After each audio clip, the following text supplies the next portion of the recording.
الشيطان الرجيم بسم الله الرحمن الرحيم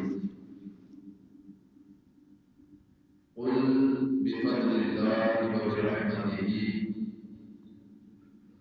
فبذلك فليفرحوا هو خير مما يجمعون صدق الله مولانا العظيم وبلغنا رسوله النبي الأمين الكريم ونحن على ذلك من الشاهدين والشاكرين والحمد لله رب العالمين. قال الله تبارك وتعالى في شأن حبيبه إن الله وملائكته يصلون على النبي يا أيها الذين آمنوا صلوا عليه وسلموا تسليما. الصلاة والسلام عليك يا سيدي يا رسول الله وعلى آلك وأصحابك يا حبيب الله. الصلاة والسلام عليك يا سيدي يا شفيع المذنبين وعلى آلك وأصحابك يا رحمة للعالمين. مولاي صل وسلم دائما أبدا على حبيبك خير الخلق كلهم هو الحبيب الذي ترجى شفاعته لكل هول من الأهوال المقتحمين. محمد سيد الكونين والثقلين والفريقين من عرب ومن عجم. يا رب بالمصطفى بلغ مقاصدنا واغفر لنا ما مضى يا واسع الكرم. مولاي صل وسلم دائما ابدا على حبيبك خير الخلق كلهم. سبحان الله. اللهم صل على سيدنا ومولانا محمد وعلى آله وصحبه وبارك وسلم. اللہ رب العزت جل وعلا کی حمد و ثنا، تقدیس و تحمید و تمجید تحلیل کے بعد آقا نعمت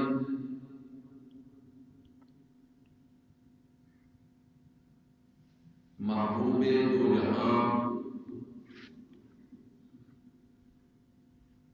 سید دو عالم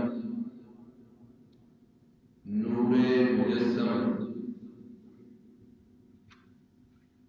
شہنشاہ مدینہ راحت قلب و سینہ سیدنا ومنجانا ومحوانا ومولانا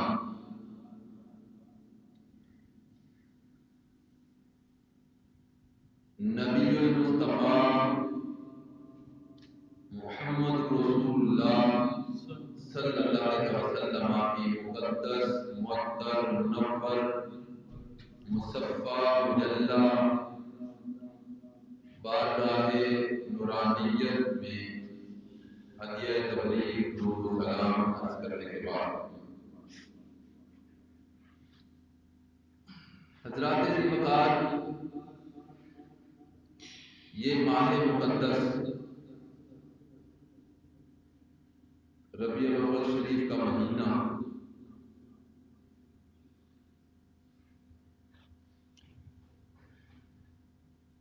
جس کی 12 تاریخ کو نعمت عظمیٰ کی ولادت ہوئی. سبحان اللہ.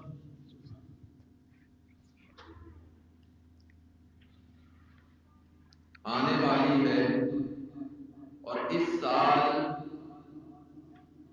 ہماری خوش بختی خوش نصیبی کہنے کہ آقا علیہ السلام کی ولادت مبارکہ 12 ربیع الاول بروز پیر سبحان اللہ عام الفیل، جس سال وہ ہاتھیوں والا واقعہ ہوا اس سال 12 ربیع الاول، اس پہ متعدد حوالہ جات ہیں، جو اختلافی روایات بھی اگرچہ موجود ہیں، مگر 12 کے متعدد حوالہ جات بما امام بخاری موجود ہیں۔ سبحان 12 کو ولادت ہوئی بروز پیر، اور اس سال ہماری خوش بختی ہے کہ 12 ربیع الاول شریف پیر کے دن آ رہا ہے۔ سبحان سبحان یہ زندگی میں ہر کسی کو جو ہے نا وہ یہ دن اور ڈیٹ میسر نہیں آتی۔ سبحان اللہ دن بدلتے رہتے ہیں، تاریخیں بدلتی رہتی ہیں، 10 دن وہ ہجری سال کے کم ہوتے رہتے ہیں اور موسم میں تبدیلی آتی رہتی ہے۔ تو ہر کسی کی زندگی میں نہ جانے یہ دن آتا ہے سیم، دن بھی پیر ہو اور تاریخ بھی 12 ہو، سبحان اللہ یہ کم ہوتا ہے۔ حضرات ذی بکار ایک ضمناً نقطہ سمجھ لیں، آج بنیادی طور پر گفتگو کا جو عنوان ہے وہ یہ جو ہم عام عرف عام بولتے ہیں نا، جشن عید میلاد النبی، جشن عید میلاد النبی۔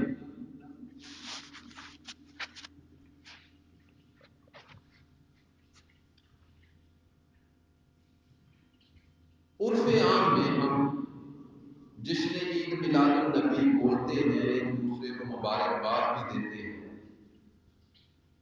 ایک صاحب ملے تو مجھے کہتے ہیں کہ یہ جو جشن عید میلاد النبی کا لفظ آپ استعمال کرتے ہیں، یہ مجھے صرف قرآن سے دکھا دو کہ یہ ہے کہاں، یہ کون سے پارے کی کون سی آیت ہے جشن عید میلاد النبی، یہ قرآن میں کہاں لکھا؟ تو اس کو میں نے جو دلائل دیے قرآن سے، ان میں سے چند ایک آج عرض کرتا ہوں، وقت کے لحاظ سے جتنا وقت ہوگا چند ایک۔ جب وہ سارے دلائل سننے کے بعد بھی نہیں مانا، ان کو ہم اصطلاح شریعت میں نقلی دلائل کہتے ہیں، ہماری پنجابی میں نقلی جعلی کو بولتے ہیں جی، مگر شریعت کی اصطلاح میں نقلی دلائل جن کو نقل کیا جاتا ہے، ریٹن تحریری کتابوں کے، قرآن کے، حدیث کے، شریعت کے، جو کتابوں میں درج ہیں تحریری طور پر، ان ثبوتوں کو، ان براہین کو، ان دلائل کو نقلی دلائل کہتے ہیں، یعنی یہ نقل کیے ہوئے، لکھے ہوئے، نقل کیے ہوئے۔ اب ہماری زبان میں نقلی جعلی کو یا 2 نمبر کو کہا جاتا ہے، مگر یہ میں جب نقلی کا لفظ ابھی یہاں استعمال کروں گا تو اس کا معنی یہ ہوگا کہ نقلی دلائل سے مراد جو لکھے ہوئے تحریری قرآن و حدیث کے دلائل ہیں وہ مراد ہے۔ اب جب نقلی دلائل اس کو دے دیے نا تو وہ جب نہیں مانا، انہوں نے شاید وہ کلیا پڑا ہوتا ہے نہ ماننے کا، تو میں نے پھر اس کو آخری عقلی دلیل دی۔ جب نقلی دلائل جو ہے نا وہ کسی پر کارآمد نہ ہو تو اس پر پھر عقلی دلیل دی جاتی ہے، تو عقلی دلیل اس کو میں نے آخری دی۔ میں نے کہا یار ساری باتیں چھوڑ، تو نہ اپنے باپ کا بیٹا ہی نہیں، تو حرامزادہ ہے۔ بڑا غصے میں آ گئے، یہ آپ نے کیا بکواس کی ہے؟ میں نے کہا میں بکواس نہیں کر رہا، میں بڑے ثبوت سے بات کر رہا ہوں کہ تو حلال کا ہے ہی، تو حرام کا ہے، یہ میری دلیل ہے۔ مجھے کہتا جی کیسے؟ میں نے کہا میں نے دعویٰ کیا ہے نا کہ تو حلال کا نہیں ہے، حرام کا ہے، تو اگر حلال کا ہے تو قرآن سے اپنے باپ کا نام دکھا دے، میں تجھے جشن عید میلاد النبی دکھا دے۔ سبحان اللہ، سبحان اللہ۔ تو جس نے نہیں ماننا اس نے 360 دلائل بھی نہیں ماننے، اور جس نے ماننا ہے، اور عاشقوں کے لیے تو دلیل کی ضرورت ہی نہیں ہوتی، سبحان اللہ، سبحان اللہ۔ محبت والوں کے لیے محبت کے لیے کسی دلیل کی ضرورت نہیں ہوتی، بے شک، محبت ہوتی ہی اندھی ہے۔ آقا علیہ الصلوۃ والسلام نے فرمایا حب الشیء یعمی و یسم، کسی چیز کی محبت انسان کو اس کے متعلق، اس کے بارے میں اندھا بھی کر دیتی ہے، بہرا بھی کر دیتی ہے۔ نہ وہ اپنے محبوب کے بارے میں کوئی بات بری سنتا ہے، نہ اس کو اپنے محبوب میں کوئی برائی نظر آتی ہے۔ بے شک۔ اور کمال عشق جو ہوتا ہے وہ تو یہ ہوتا ہے کہ بندے کو جب عشق کے کمال کو پہنچتا ہے تو اس کو ہر کسی میں اپنا محبوب ہی نظر آتا ہے۔ سبحان اللہ۔ محبت جب اپنے نقطۂ کمال کو پہنچتی ہے تو اس کو ہر کسی میں اپنا محبوب ہی نظر آتا ہے۔ تو محبوب یہ عام دنیا دار جو کسی کام کے محبوب نہیں ہے، ان سے کسی کو محبت ہو جائے نا تو سارا زمانہ کہتا ہے پاگل ہوا ہے، کیا دیکھا ہے؟ وہ کہتا ہے یار جو میں نے دیکھا ہے نا وہ تمہیں نہیں نظر آتا۔ تو دنیا دار کو اپنے دنیا دار محبوب میں عیب نظر نہیں آتا۔ یہ کیسے امتی ہیں، نبی کا کلمہ بھی پڑھتے ہیں اور فیتا پکڑا ہوا ہے، جناب یہ پتا تھا، یہ نہیں پتا تھا، یہ پتا تھا، یہ نہیں پتا تھا، یہ کر سکتے تھے، یہ نہیں کر سکتے تھے۔ یہ کیسا کلمہ ہے؟ کیسے امتی ہیں؟ جس نبی کا کلمہ پڑھتے ہیں اسی پر اعتراضات کرتے ہیں، اسی پر۔ تو حضرات ذی وقار ان میں سے چند ایک دلائل آج عرض کرتا ہوں، چند ایک، کہ یہ جشن عید میلاد النبی جو ہم لفظ استعمال کرتے ہیں عام عرف عام، یہ آخر قرآن و حدیث میں اس کا کوئی ثبوت بھی ہے؟ اگر وقت نے اجازت دی تو حدیث کی طرف جاؤں گا، ورنہ میں قرآن میں رہوں گا انشاءاللہ۔ اب ضمناً ایک نقطہ سمجھ لیں، جب کسی چھوٹی چیز کی فضیلت بیان کی جاتی ہے اور بڑی کی نہیں کی جاتی، کسی چھوٹی چیز کی فضیلت نقلی طور پر یعنی تحریری طور پر دلائل کے طور پر بیان کر دی جائے، تو بڑی چیز کی فضیلت بیان نہ کی جائے تو اس کا یہ معنی نہیں ہوتا کہ بڑی کی فضیلت نہیں ہے۔ یہ نقطہ ذہن میں رکھیں۔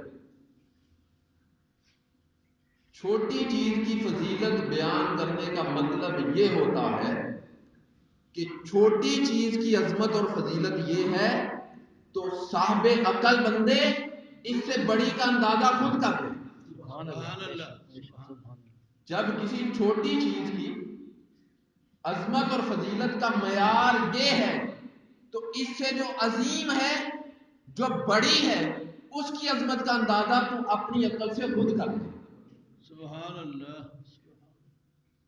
اور ہم نادانوں نے کم علمی اور جہالت، یا پھر اس کو ہٹ درمی کہوں گا، ہٹ درمی کی بنا پر جو چھوٹی چیز ہے اس کی فضیلت کو تو بیان کیا جو کہ پہلے سے بیان شدہ، اور جو اس سے بڑی تھی اس کو بیان اس طرح کیا کہ بھئی اگر فضیلت ہوتی تو اس کو بیان کیا جاتا۔ ان نادانوں جب چھوٹی کی فضیلت بیان کر دی تو اللہ پاک یہ جانتا تھا کہ جن کو میں بتا رہا ہوں ان کو میں نے عقل و شعور بھی دیا ہے، جب چھوٹی کی فضیلت بیان کر دی تو یہ سمجھ جائیں گے کہ بڑی کی فضیلت اس سے زیادہ ہے۔ اب ایک نقطہ یہ سمجھ آ گئی تو اب یہ سن لیں، ایک ہے قرآن اور دین، اور ایک ہے صاحب قرآن اور دین والا۔ اب یہ دین کلہم، دینے والا اللہ ہے، یہ ہم سب کا عقیدہ ہے۔ اللہ نے بھیجا، لانے والا جو وسیلہ تھا ذریعہ قرآن کا وہ جبرائیل، اور جس کے پاس آیا وہ ہمارا نبی۔ سبحان اللہ، اس پر تو کوئی دوسری رائے نہیں ہے، کسی مکتبہ فکر کی، کسی مسلک کی کوئی دوسری رائے نہیں۔ بھیجنے والا خدا، لانے والا جبرائیل، اور وصول کرنے والا خدا سے لے کر ہمیں دینے والا ہمارا نبی۔ اس پر کوئی دوسری رائے نہیں ہے، کوئی اختلاف نہیں۔ اب جو چیز آئی کتاب، وہ افضل ہے یا جو صاحب کتاب ہے جس کے پاس آئے وہ افضل ہے؟ سبحان اللہ، سبحان اللہ، یہ نقطہ سمجھنا۔ واہ کیا بات ہے، کیا بات۔ جو کتاب ہے بھئی، آپ دیکھیں نا، میرا ایک دوست ہے، اس نے ایک فتویٰ دیا، کہتا حافظ قرآن کو بے وضو سے سلام لینا حرام ہے۔ میں نے کہا وہ کیوں؟ کہتا بھئی کاغذ کے اوپر قرآن لکھا ہے تو اس کو آپ بے وضو نہیں پکڑ سکتے، لا یمسہ الا المطہرون، کاغذ پر بے جان چیز پر قرآن لکھا ہے تو اس کو بے وضو چھونا منع ہے، حرام ہے۔ اور جو اشرف المخلوقات انسان ہے، جب اس کے اندر قرآن لکھا گیا تو اس کو آپ بے وضو کیسے چھو سکتے ہیں؟ اللہ اکبر، اللہ اکبر۔ چھوٹی چیز پہ قرآن لکھا ہے تو اس کو آپ بے وضو نہیں پکڑتے، شرعی طور پہ ہے نا مسئلہ، اس کو آپ بے وضو نہیں پکڑتے۔ تو انسان جو اشرف المخلوقات ہے، کاغذ بھی ایک مخلوق ہے نا، تو کاغذ پہ لکھا قرآن تو اس کو آپ بے وضو نہیں پکڑتے، احترام کرتے ہو۔ اور جو اشرف المخلوقات ہے اس پہ لکھا قرآن، اس کا ایک اپنا نقطہ نظر ہے، شریعت کے مسائل اپنے ہیں، بہرحال میں اس کی تفصیل میں نہیں جا رہا۔ نقطہ یہ سمجھانا چاہتا ہوں کہ ایک قرآن ہے اور ایک صاحب قرآن ہے۔ اب مجھے ایک بات بتائیے، یہ جو ہمارے بچوں کو پڑھانے والے ہیں، ہمارے بچوں کو کتابیں ہیں، اسکول میں نصاب ہے، یہ کتابیں لگائی جاتی ہیں، پڑھائی جاتی ہیں۔ اب ان کتابوں کی افضلیت ہے، فضیلت ہے، یا جو ان کو پڑھانے والے اساتذہ ہیں ان کی ہے؟ ان کی اساتذہ، بتائیے نا، کتاب زیادہ افضل ہوتی ہے یا استاذ؟ اب قرآن کتاب ہے، اللہ کی کتاب، اس میں کوئی شک نہیں، مگر اس کتاب کو، اس قرآن کو پڑھانے، سمجھانے اور سکھانے والا ہے کون؟ تو اس کا معنی یہ ہوا کہ قرآن سے صاحب قرآن افضل ہے۔ سبحان اللہ۔ اور پھر ایک بات اور بھی ذہن میں رکھیے،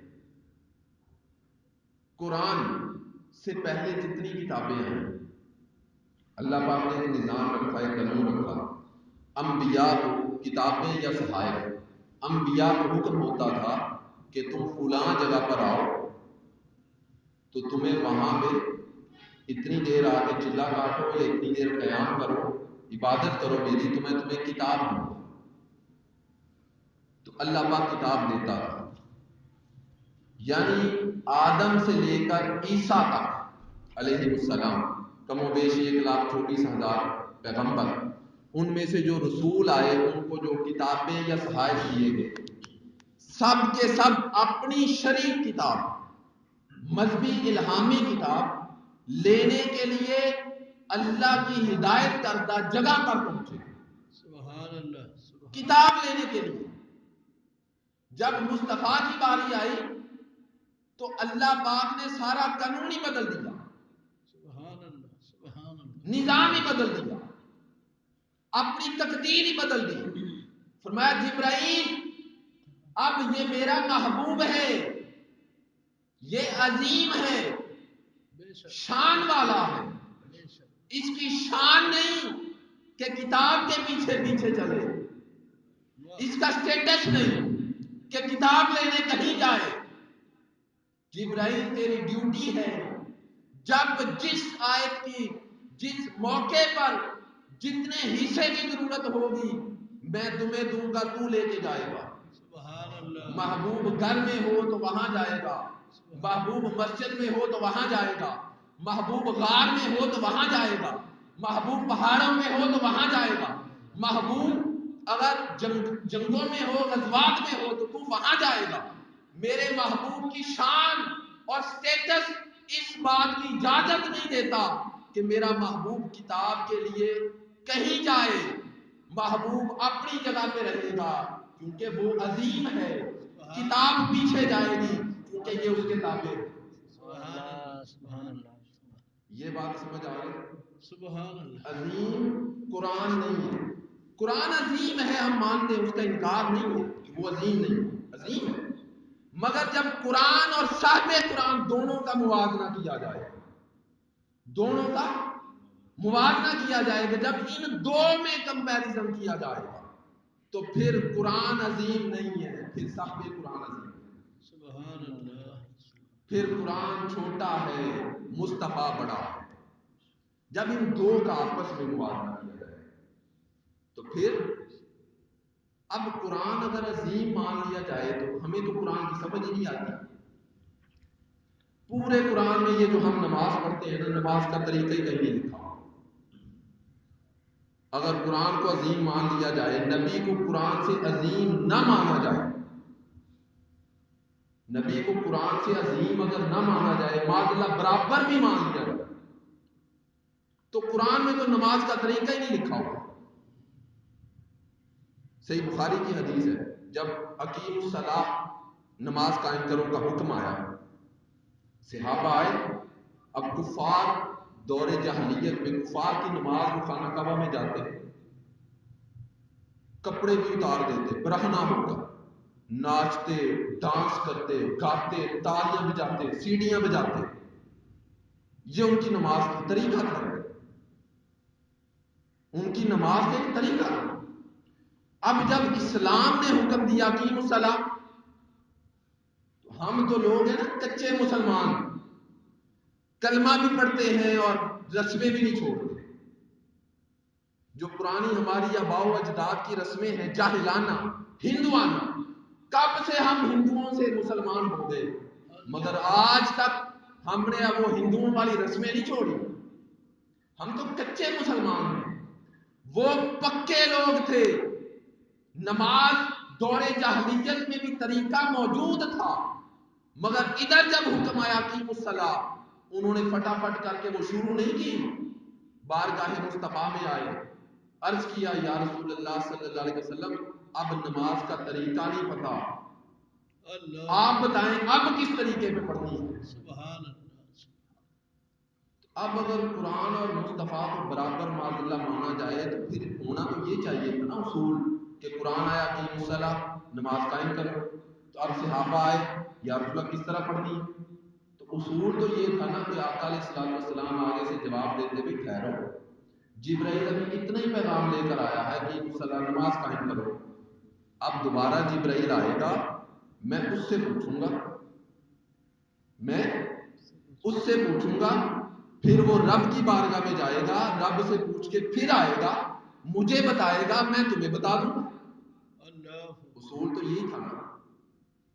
اگر قرآن اور مصطفیٰ کا تعلق اتنا ہی ہے کہ بس قرآن کا پیغام مصطفیٰ نے ہمیں دیا، بس اس سے آگے کچھ نہیں، تو پھر تو اصول یہ تھا نا، قرآن آیا اقیم الصلاۃ، صحابہ نے پوچھا کیسے، تو جواب تو یہ بنتا تھا نا بھئی ٹھہرو، جبرائیل پھر آئے گا، میں اس سے پوچھوں گا، وہ پھر رب کے پاس جائے گا، رب سے پوچھ کے آئے گا، مجھے بتائے گا، میں تمہیں بتاؤں گا، مگر ایسا ہوا نہیں،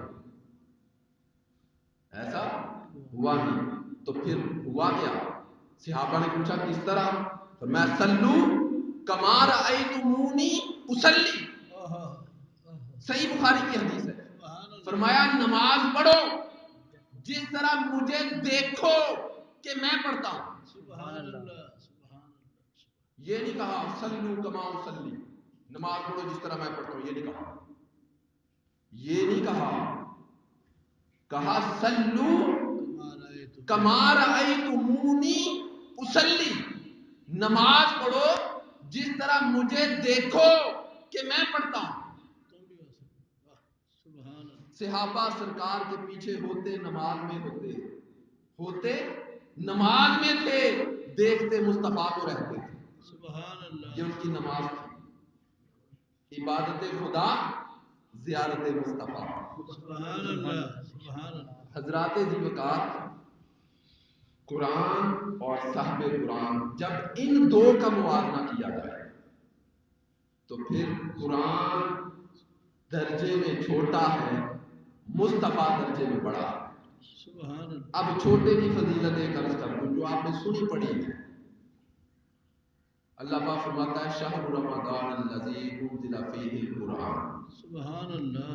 رمضان کا مہینہ وہ ہے جس میں قرآن نازل ہوا. بے شک. رمضان کا مہینہ وہ ہے جس میں قرآن نازل ہوا. اب رمضان کو جب قرآن سے نسبت ہوئی تو رمضان کو فضیلت کیا ملی؟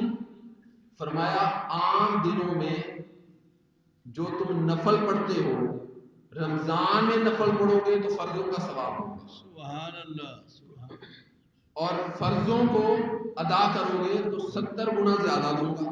سبحان اللہ. عام روٹین سے 70 گنا زیادہ ہو گیا. قرآن کو عام دنوں میں پڑھو تو ایک حرف کی تلاوت پر 10 نیکیاں ہیں. تو قرآن کو رمضان میں پڑھو تو ایک حرف کی تلاوت پر 10 کو 70 سے ضرب دو، 70 گنا زیادہ ہے. تو 10 کو 70 سے ضرب دو تو 700. عام دنوں میں اگر آپ کو قرآن کے حرف کی تلاوت پر 10 نیکیاں ملتی ہیں تو رمضان کو فضیلت کیوں ملی؟ کیونکہ قرآن نازل ہوا.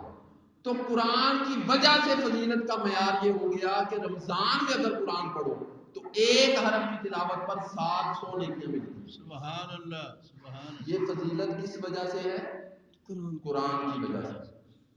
یہ فضیلت قرآن کی وجہ سے. آئیے پھر جس رات قرآن نازل ہوا، سبحان اللہ. سبحان اللہ. انا انزلناه في ليلة القدر وما ادراك ما ليلة القدر ليلة القدر خير من الف شهر. بے شک. ليلة القدر خير من الف شهر. یہ جو لیلۃ القدر ہے نا، جس رات قرآن نازل ہوا، 1000 مہینوں سے افضل ہے. سبحان اللہ. سبحان. کس وجہ سے فضیلت ملی جو اس رات کو؟ واہ. بولیے نا، کس وجہ سے؟ قرآن. قرآن کی وجہ سے. جس رات قرآن آیا اس رات کی فضیلت کا عالم یہ ہے کہ اللہ پاک فرماتا ہے 1000 مہینوں سے افضل ہے. سبحان اللہ. تو اللہ پاک نے قرآن کی عظمت بتا دی، قرآن کی فضیلت بتا دی. بتانا یہ مقصود تھا کہ لوگوں، میں نے تمہیں عقل دی ہے، شعور دیا ہے، علم دیا ہے. جب تمہیں میں رب ہو کر چھوٹی چیز کی فضیلت بیان کر رہا ہوں تو جب میرا مصطفیٰ آئے تو اس کی فضیلت کا اندازہ خود کر لو. سبحان اللہ. نعرہ تکبیر، اللہ اکبر، یا رسول اللہ، یا علی. ماشاء اللہ. شب قدر 1000 مہینوں سے افضل، رمضان میں 700 نیکیاں. فضیلت کا معیار قرآن. تو جس مہینے میں صاحب قرآن آیا، جس مہینے میں مصطفیٰ آیا ہو، اس مہینے کی عظمت کا عالم کیا ہوگا؟ جس رات اور دن کے درمیان میں مصطفیٰ آیا ہو، رات جا رہی ہے، دن آ رہا ہے، اندھیرا چھٹ رہا ہے، اجالا آ رہا ہے، مصطفیٰ آ گیا. اس وقت کا عالم اور اس رات اور اس دن کا عالم کیا ہوگا؟ چھوٹی چیز کی فضیلت اور عظمت بیان کرنے کا مقصد ہی یہ ہوتا ہے کہ بڑی کا اندازہ خود کر لو. ایک نقطہ یہ ہے اور ایک نقطہ اور بھی ہے. کسی چیز کی عظمت جب بیان کی جاتی ہے تو وہ ایک پیمانہ ہوتا ہے، ایک حد ہوتی ہے. اب رمضان کی فضیلت 700 نیکیاں. اب آپ 750 نہیں کر سکتے، 750 نہیں کر سکتے. ایک لمٹ ہے نا، ایک حد ہے، ایک باؤنڈری لگا دی اللہ پاک، 700. اب شب قدر کی فضیلت 1000 مہینوں سے، آپ اس کو یہ نہیں کہہ سکتے کہ لاکھ مہینوں سے بھی افضل ہو سکتی. 1000 کا لفظ ہے، ایک ریڈ لائن ہے، باؤنڈری ہے، ایک دیوار کر دی. تو جب کسی چیز کی فضیلت بیان کر دی جاتی ہے تو سمجھ لو کہ اس کی باؤنڈری لگا دی، حد بندی کر دی. جب مصطفیٰ کی باری آئی تو اللہ پاک نے فضیلت کا معیار یہ رکھا کہ لوگوں، جس طرح میں لامحدود ہوں، میری کوئی حد نہیں، کوئی باؤنڈری نہیں، اس طرح میرا محبوب بھی لامحدود ہے. اس کی شان، اس کی عظمت، اس کے مقامات کا، اس کے کمالات کا، اس کے معجزات کا، اس کی صفات کا، اس کے شمائل کا، اس کے خصائل کا، اس کے خصائص کا، اس کی عظمتوں کا اندازہ ہو ہی نہیں سکتا. کیونکہ جس طرح میں لامحدود ہوں، کوئی حد نہیں، میں نے اپنا محبوب بھی اس طرح لامحدود بنایا. سبحان اللہ، سبحان اللہ، بے حد نے جب کام کیا حد کر دی. سبحان یار تم نے تو حد کر دی، کمال کیا.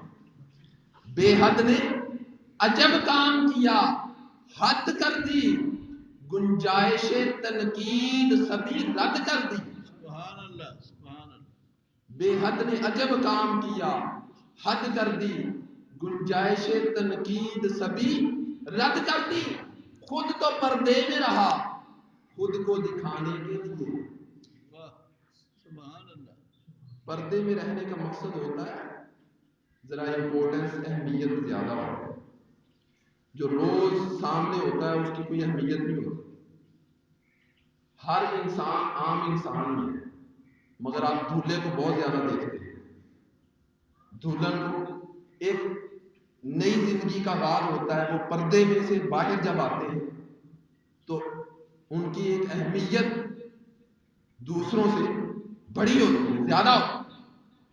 خود تو پردے میں رہا خود کو دکھانے کے لیے، پھر سامنے تصویر محمد. سبحان اللہ، سبحان اللہ.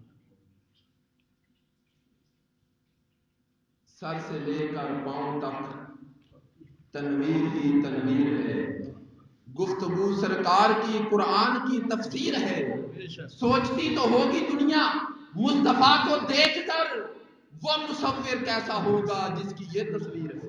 سبحان اللہ، سبحان اللہ. وفا بن کر، صفا بن کر، کرم بن کر، عطا بن کر. وفا بن کر، صفا بن کر، کرم بن کر، عطا بن کر، خدا کا نور اترا ہے محمد مصطفیٰ بن کر.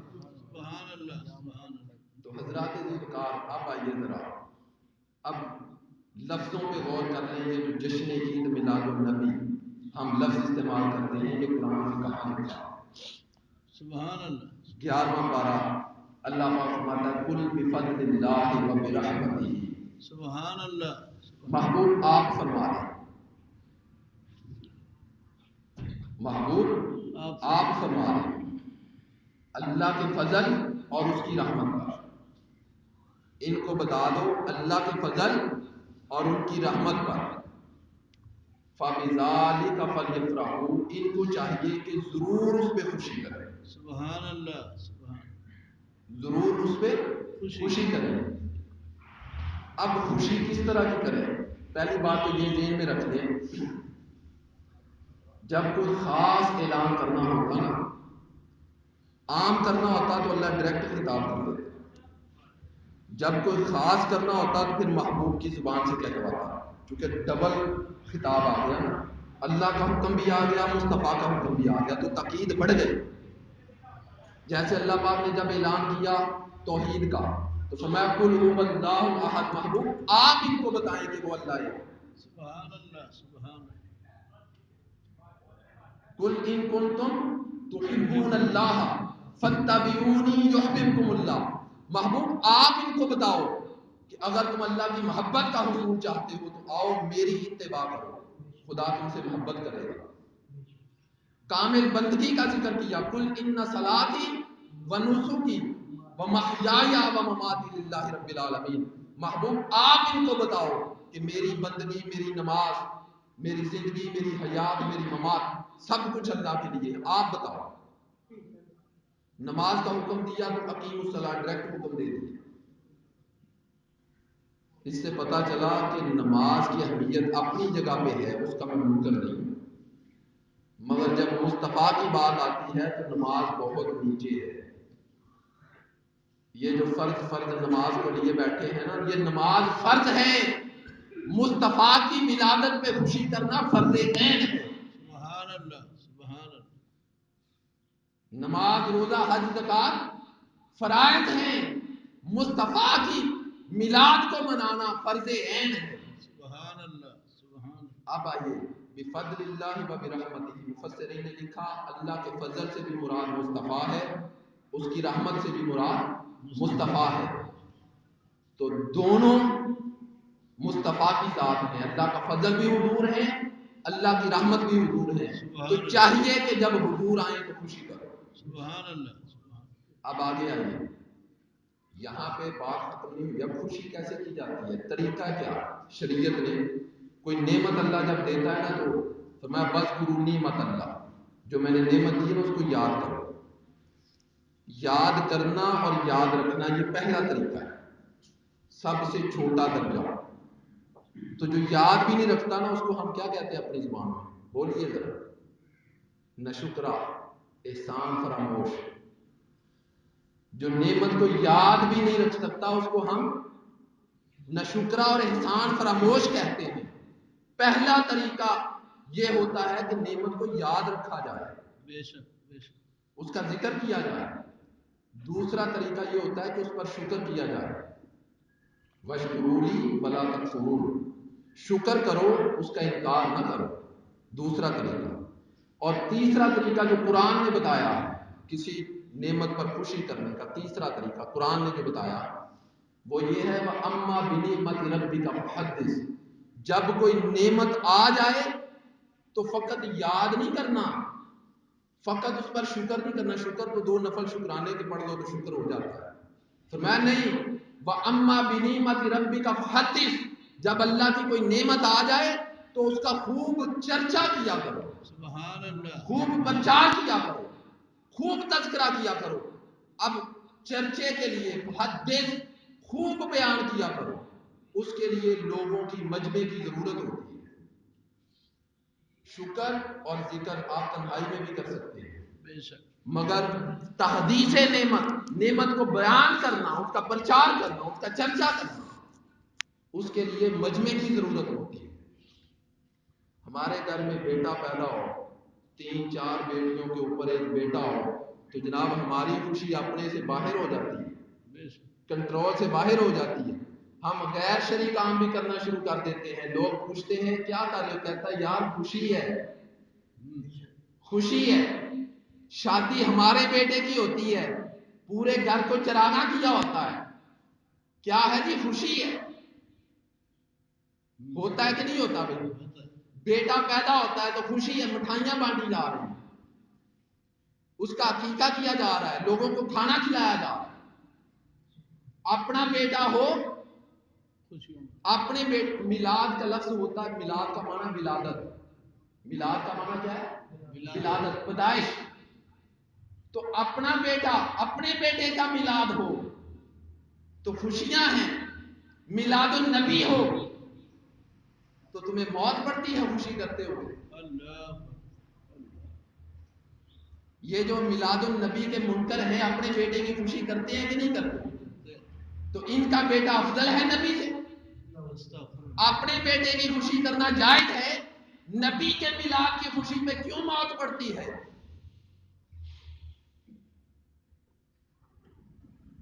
اور پھر اب یہ بھی سن لیں، عید کا لفظ کہاں سے لیا؟ ہم نے عید کا لفظ،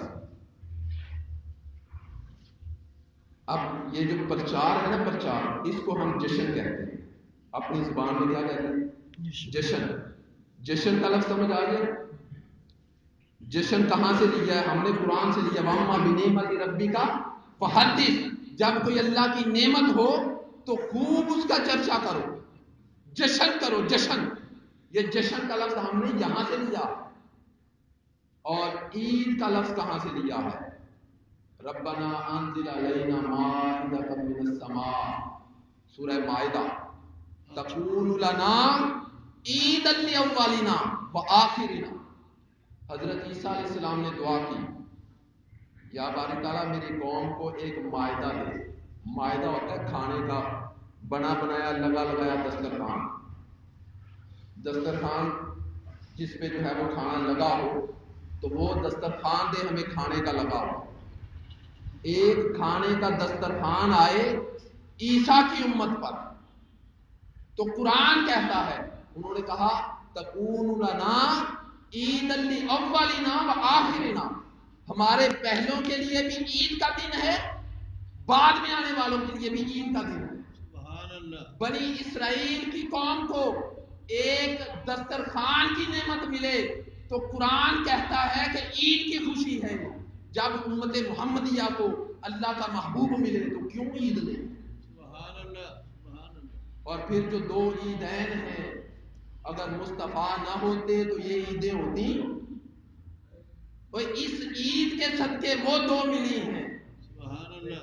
سبحان وہ جو دو عیدیں ہم عیدیں مناتے ہیں نا، عید الفطر اور عید الاضحیٰ، وہ دو عیدیں عید میلاد النبی کا صدقہ ہے، سبحان اللہ. سبحان اللہ. خیرات ہے. خیرات کو منا لیتے ہو، بنیاد کو چھوڑ دیتے ہو. اللہ اکبر.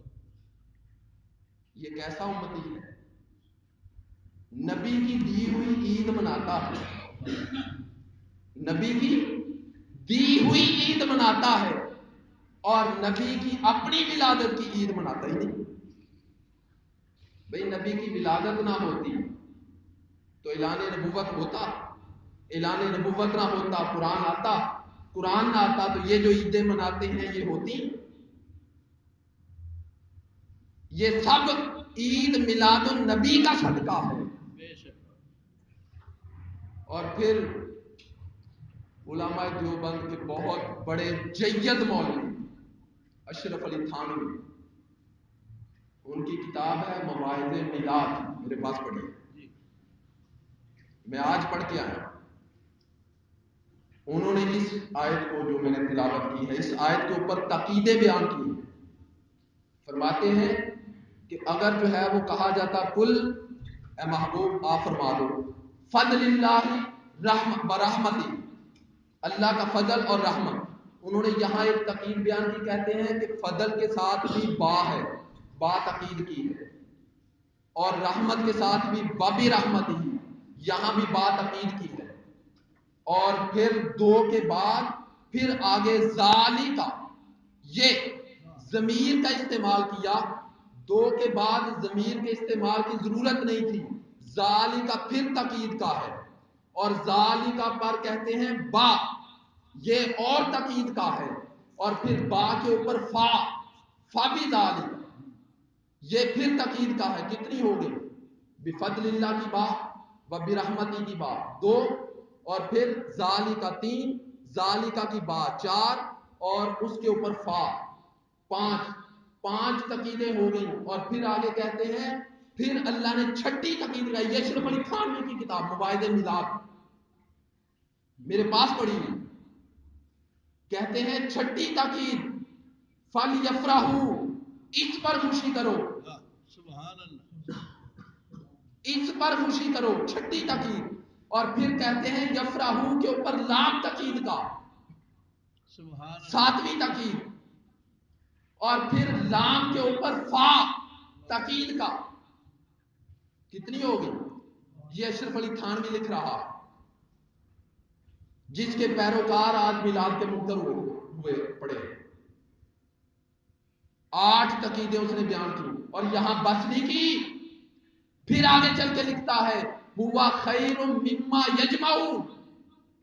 یہ 9ویں تقید ہے کہ یہ خرچ کرنا، خوشی کرنا، اور خوشی پر چراغاں کرنا، جشن کرنا، خرچ کرنا، یہ ہر اس چیز سے بہتر ہے جو تم جمع کر کے رکھتے ہو. سبحان اللہ. نعرہ تکبیر، اللہ اکبر، نعرہ رسالت، یا رسول اللہ، نعرہ حیدری، آمد مصطفیٰ، مرحبا مرحبا، آمد مصطفیٰ، مرحبا مرحبا. سبحان اللہ. ہر اس چیز سے بہتر ہے ہوا خیر مما یجمعون.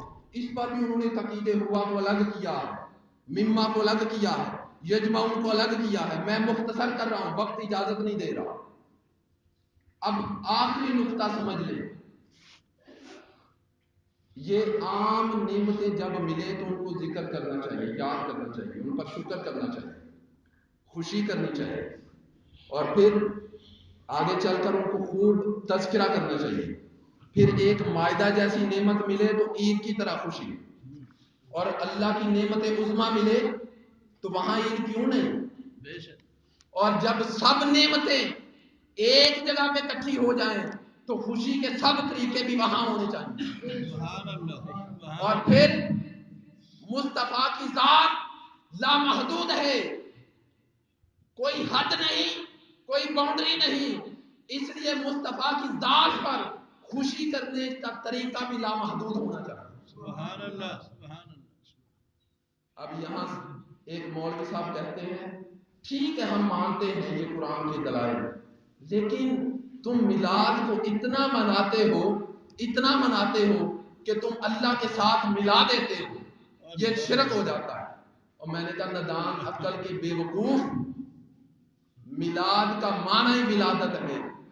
جو پیدا ہوا ہے وہ کیسے خدا ہو سکتا ہے؟ سبحان اللہ سبحان اللہ. میلاد النبی شرک نہیں ہے، کاتے و شرک ہے، شرک کو کاٹتا ہے. شرک کی جڑ میلاد کاٹتا ہے. جو میلاد النبی مناتے ہیں وہ کبھی مشرک نہیں ہو سکتے. سبحان اللہ. عقیدہ ہے کہ نبی پیدا ہوا، واہ تو جو پیدا ہوا ہے وہ کیسے خدا ہو سکتا ہے؟ واہ واہ ہمارا عقیدہ ہے میلاد النبی کا. واہ. سبحان اللہ. عقیدہ کیا ہے؟ میلاد النبی کا. میلاد النبی والا کبھی مشرک ہو ہی نہیں سکتا. جس کا عقیدہ یہ ہے کہ نبی پیدا ہوا تو جو پیدا ہوا وہ خدا ہو سکتا ہے؟ نہیں. اور پھر میلاد کا تو شرک ہے، شرک نہیں. اور پھر اگلی بات یہ بھی سن لیں، جی اللہ کے ساتھ ملا دیتے ہیں. میں نے کہا ندان مجھے یہ تو بتاؤ کہ اللہ کی کوئی باؤنڈری، کوئی حد کوئی ہے جو تجھے پتا ہے بھی یہ اللہ کی حد آ گئی ہے جی، یہ تو ہم مصطفیٰ کو جب اس کے ساتھ اٹیچ کر دیں گے تو وہ حد کے ساتھ حد لگ گئی. بھئی اللہ کی کوئی باؤنڈری ہے جس کے ساتھ دوسری باؤنڈری لگ جائے، دوسری حد لگ جائے تو وہ مل گیا. جب مل گیا تو شرک ہو گیا. وہ ندان اللہ لامحدود ہے، جب اس کی کوئی حد ہی نہیں، پتہ ہی نہیں، عقل میں نہیں، شعور میں نہیں، علم میں نہیں، جب آ ہی نہیں سکتا، تو جب اللہ کی حد نہیں آ سکتی سمجھ میں تو مصطفیٰ کو جتنا بھی بیان کرو گے، مصطفیٰ کی شان کو جتنا بھی بیان کرو گے، مصطفیٰ کے چرچے جتنے بھی کرو گے، مصطفیٰ کی آمد پر خوشیاں جتنی بھی کرو گے، جتنے بھی چراغاں کرو گے، جو طریقہ اپنایا جائے خوشی کا مصطفیٰ کی ذات کے لیے وہ سب جائے. سبحان اللہ سبحان اللہ. کیونکہ خدا کی حد نظر نہیں آتی کہ جس جگہ مصطفیٰ کو ہم ملا سکیں. جب جو مرضی کر لیں خدا کے ساتھ مصطفیٰ مل ہی نہیں سکتا.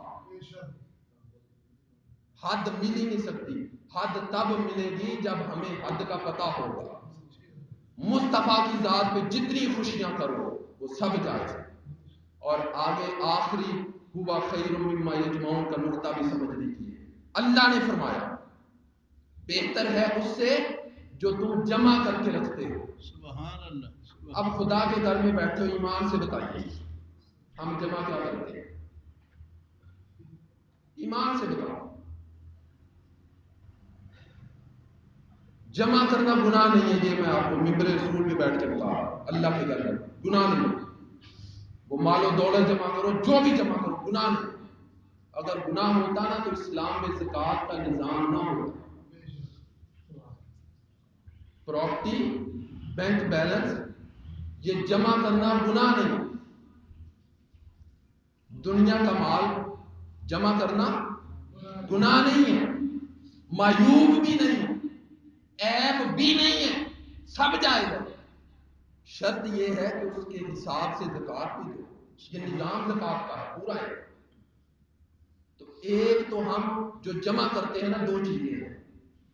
دو چیزیں اپنی دنیا کی زندگی گزارنے کے لیے، عیش و عشرت کے لیے، اچھی زندگی کے لیے، اچھے لائف سٹائل کے لیے اچھی ہم مال جمع کرتے ہیں، وہ بینک بیلنس ہو، پراپرٹی ہو، جائیداد ہو، جو بھی کر لو، مال متاع دنیا، دنیا کے لیے جو کچھ بھی جمع کر لو وہ سارے کا سارا متاع دنیا ہے۔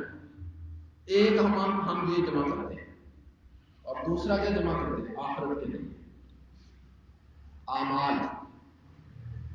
کیا جمع کرتے ہیں؟ اعمال، نماز، روزہ، حج، زکوٰۃ، صدقات و خیرات، قربانی، دیگر اعمال صالح۔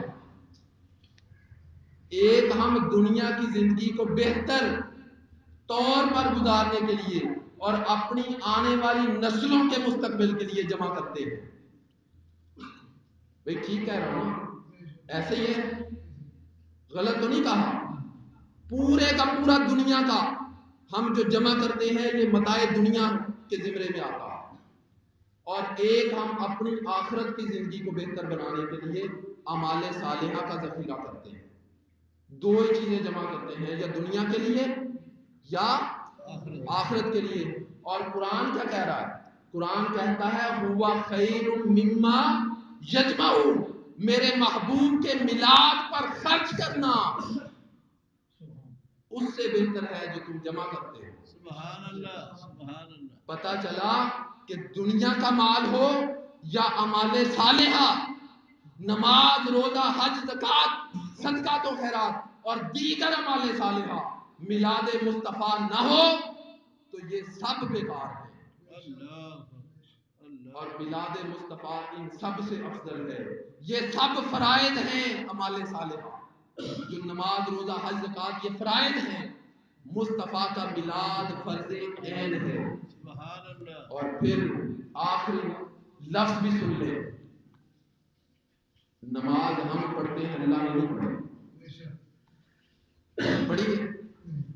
روزہ ہم رکھتے ہیں، اللہ نے نہیں رکھا، زکوٰۃ ہم دیتے ہیں، اللہ نے نہیں دی، حج ہم کرتے ہیں، اللہ نے نہیں کیا۔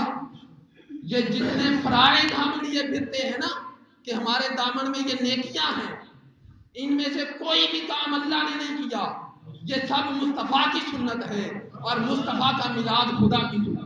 سبحان اللہ، اللہ اکبر، یا رسول اللہ، یا علی، مرحبا مرحبا مرحبا۔